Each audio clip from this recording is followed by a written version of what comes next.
Washington ഡിസിയിലെ തെരുവുകളിൽ ഭവനരഹിതരായ മനുഷ്യരുടെ ജീവിതം ഒരു നേരത്തെ അന്നത്തിനും സുരക്ഷിതമായ ഒരിടത്തിനും വേണ്ടിയുള്ള പോരാട്ടമാണ്.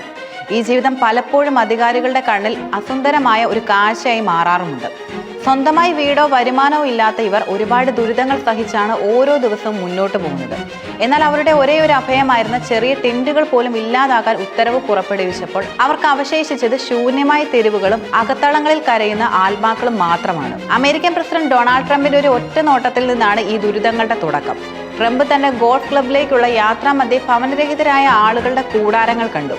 അദ്ദേഹത്തിന് അത് അസുന്ദരമായ ഒരു കാഴ്ചയായി തോന്നി. ഉടൻ തന്നെ ഭവനരഹിതർ ഉടൻ തന്നെ പുറത്തു പോകണമെന്നും നമ്മുടെ മനോഹരമായ പാർക്കുകളിൽ നിന്ന് അവരെ നീക്കം ചെയ്യൂ എന്നും അദ്ദേഹം സോഷ്യൽ മീഡിയയിൽ കുറിച്ചു. ഈ പ്രസ്താവന ഒരു രാഷ്ട്രീയ തീരുമാനമായി മാറാൻ അധികം സമയം വേണ്ടി വന്നില്ല. സാധാരണഗതിയിൽ ഒരാഴ്ചത്തെ നോട്ടീസ് നൽകി നീക്കം ചെയ്യാറുള്ള ക്യാമ്പുകൾ അതിവേഗം ഒഴിപ്പിക്കാൻ നഗര അധികാരികൾക്ക് നിർദ്ദേശം ലഭിച്ചു. ഈ രാഷ്ട്രീയ തീരുമാനത്തിന്റെ ആദ്യത്തെ ഇരകളിൽ ഒരാളായി 66-കാരനായ ബിൽ തിയോഡി എന്ന വ്യക്തിക്ക് തന്നെ ടെന്റ് ഒഴിഞ്ഞു പോകേണ്ടി വന്നു. ട്രംപിന്റെ പോസ്റ്റിൽ ഉണ്ടായിരുന്നത് തിയോഡിയുടെ ടെന്റ് ആയിരുന്നു. തന്നെ ഒരു രാഷ്ട്രീയ ഉപകരണമായി ഉപയോഗിച്ചതിൽ അദ്ദേഹത്തിന് വല്ലാത്ത വേദനയും ഉണ്ടായിരുന്നു.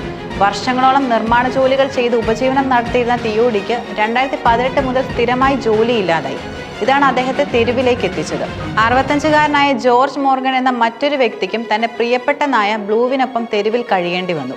11 പേർ താമസിച്ചിരുന്ന ഒരു വലിയ ക്യാമ്പ് ബുൾഡോസർ ഉപയോഗിച്ച് നീക്കം ചെയ്തപ്പോൾ അധികാരികൾ അവർക്ക് സംസാരിക്കാൻ പോലും അവസരം നൽകാതെ പോകാൻ മാത്രമാണ് ആവശ്യപ്പെട്ടത്. ഈ സംഭവം ഭവനരഹിതരായ ആളുകളുടെ നിസ്സഹായത എത്രത്തോളം വലുതാണെന്നും ഓർമ്മിപ്പിക്കുന്നു. ട്രംപിന്റെ പ്രഖ്യാപനത്തിന് ശേഷം ഒരു വ്യക്തി നൽകിയ പണം കൊണ്ട് 3 രാത്രി ഒരു ഹോട്ടലിൽ താമസിക്കാൻ തിയോഡിക്ക് സാധിച്ചു. എന്നാൽ അടുത്ത ദിവസം എവിടെ പോകുമെന്നതിനെക്കുറിച്ച് അദ്ദേഹത്തിന് ഒരു ധാരണയുമില്ലായിരുന്നു. ദൈവം എപ്പോഴും സഹായിച്ചിട്ടുണ്ട്, അതുകൊണ്ട് അടുത്തതായി ദൈവം എന്താണ് ഒരുക്കുന്നതെന്ന് ഞാൻ നോക്കാം എന്ന് പറഞ്ഞ് അദ്ദേഹം തന്റെ അതിജീവന പോരാട്ടം തുടർന്നു. ഇത് ജീവിതത്തിന്റെ എല്ലാ പ്രതീക്ഷയും നഷ്ടപ്പെട്ട ഒരു മനുഷ്യൻ ദൈവത്തിൽ വിശ്വസിച്ച് മുന്നോട്ട് പോകുന്നതിന്റെ നേർക്കാഴ്ചയാണ്. വൈറ്റ് ഹൗസ് ഭവനരഹിതർക്ക് അഭയകേന്ദ്രങ്ങൾ വാഗ്ദാനം ചെയ്യുന്നുണ്ടെങ്കിലും ഈ അഭയകേന്ദ്രങ്ങൾ അവർക്ക് സുരക്ഷിതമല്ല. അഭയകേന്ദ്രങ്ങൾ മോശം സ്ഥലങ്ങളാണ്, അങ്ങോട്ട് പോകാൻ എനിക്ക് താല്പര്യമില്ല എന്നും തിയോഡി പറയുന്നു. ഈ അഭയകേന്ദ്രങ്ങളിൽ മയക്കുമരുന്ന് ഉപയോഗം മറ്റ് ക്രിമിനൽ പ്രവർത്തനങ്ങളും സാധാരണമാണ്. കൂടാതെ വ്യക്തിപരമായി സാധനങ്ങൾ സൂക്ഷിക്കാനോ സ്വകാര്യത അനുഭവിക്കാനോ കഴിയുന്ന ഒരിടമല്ല ഇത്. പല ഭവനരഹിതർക്കും മാനസികാരോഗ്യ പ്രശ്നങ്ങളോ മറ്റ് ആരോഗ്യപരമായ വെല്ലുവിളികളോ ഉണ്ടാകാം. അവർക്ക് യോജിച്ച പരിഹാരങ്ങൾ നൽകാതെ അവരെ തെരുവിൽ നിന്ന് നിർബന്ധിച്ചൊഴിപ്പിക്കുന്നത് അവരുടെ ദുരിതം വർദ്ധിപ്പിക്കുക മാത്രമേ ഉള്ളൂ. ഈ സംഭവം രാഷ്ട്രീയ തീരുമാനങ്ങളും മനുഷ്യന്റെ ദുരിതങ്ങളും തമ്മിലുള്ള ബന്ധം എത്രത്തോളം സങ്കീർണമാണെന്നും കാണിക്കുന്നുണ്ട്. ഒരു വ്യക്തിയുടെ ഇഷ്ടാനിഷ്ടങ്ങൾക്കപ്പുറം സമൂഹത്തിലെ ദുർബല വിഭാഗങ്ങളോടുള്ള സമീപനം എങ്ങനെയായിരിക്കണം എന്നതിനെക്കുറിച്ചുള്ള ഗൗരവമായ ചോദ്യങ്ങളും ഈ വിഷയം ഉയർത്തുന്നു.